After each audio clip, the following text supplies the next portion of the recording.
Selamat datang di Tech ID, channel inspiratif yang membahas teknologi. Salam energi positif untuk Sobat Energi. Hari ini kita akan membahas bagaimana Indonesia, negeri yang diberkahi sinar matahari melimpah, menggandeng matahari sebagai sumber energi untuk pembangkit listrik. Ayo, kita mulai. Indonesia, sebagai negeri tropis, memiliki kekayaan sinar matahari sepanjang tahun. Potensi alam yang melimpah ini menjadi peluang emas untuk menghasilkan listrik melalui teknologi solar panel. Selama beberapa tahun terakhir, pemanfaatan teknologi solar panel di Indonesia telah melonjak pesat. Hal ini tidak lepas dari kesadaran masyarakat yang semakin meningkat akan pentingnya beralih ke energi bersih dan ramah lingkungan. Penurunan biaya produksi panel surya juga turut memainkan peran besar.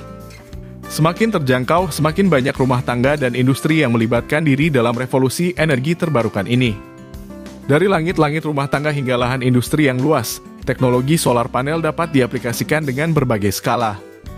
Ini tidak hanya tentang pembangkit listrik, tapi juga sebuah revolusi energi di berbagai sektor kehidupan. Pemanfaatan teknologi solar panel di Indonesia tidak hanya sekadar mengubah sumber energi, tetapi juga membawa berbagai manfaat. Di antaranya, mengurangi ketergantungan pada bahan bakar fosil, meningkatkan ketahanan energi nasional, dan turut melibatkan diri dalam upaya global mengurangi emisi gas rumah kaca. Baru-baru ini, Presiden RI Joko Widodo baru saja meresmikan pembangkit listrik tenaga surya PLTS terapung atau floating solar PV berkapasitas 192 MW peak. Pembangkit listrik tenaga surya PLTS terapung terbesar di Asia Tenggara dengan diresmikannya PLTS terapung Cirata oleh Presiden Joko Widodo di Kabupaten Purwakarta, Jawa Barat, Kamis 9 November.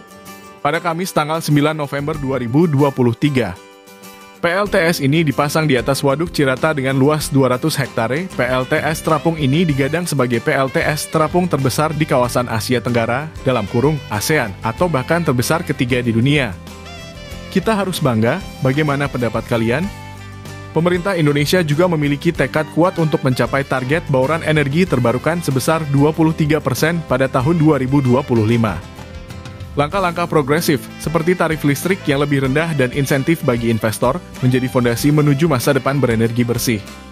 Dan sekarang, mari kita sedikit ulas rahasia bagaimana solar panel bekerja. Solar panel bukanlah sekadar kumpulan panel di atap. Mereka memiliki sel-sel surya yang terbuat dari bahan semikonduktor, seperti silikon. Ketika sinar matahari menyentuh sel surya, terjadi keajaiban di tingkat mikroskopis yang mengubahnya menjadi aliran listrik. Penerapan solar panel tak hanya terbatas pada skala besar. Di rumah tangga, kita bisa menemukan solar panel menggantung di atap, memenuhi kebutuhan listrik sehari-hari. Sementara di lahan industri yang luas, mereka menjadi pilar pembangkit listrik berskala besar. Pemanfaatan solar panel bukan hanya soal menghasilkan listrik, tetapi juga tentang meningkatkan ketahanan energi nasional. Energi terbarukan seperti matahari adalah sumber yang tak terbatas, yang dapat mengurangi ketergantungan pada bahan bakar fosil yang semakin langka. Dalam pandangan yang lebih luas, penggunaan solar panel bukan hanya strategi ekonomi dan energi, tetapi juga merupakan langkah konkret dalam melawan pemanasan global. Dengan mengurangi emisi gas rumah kaca, kita semua bisa ikut serta dalam menjaga keseimbangan iklim bumi. Demikianlah perjalanan energi bersama matahari di Indonesia. Dengan langkah-langkah tepat, kita bisa mencapai impian bersama menuju bauran energi terbarukan dan memperkenalkan era baru dalam pembangkit listrik. Sampai jumpa di petualangan energi selanjutnya, Sobat Energi.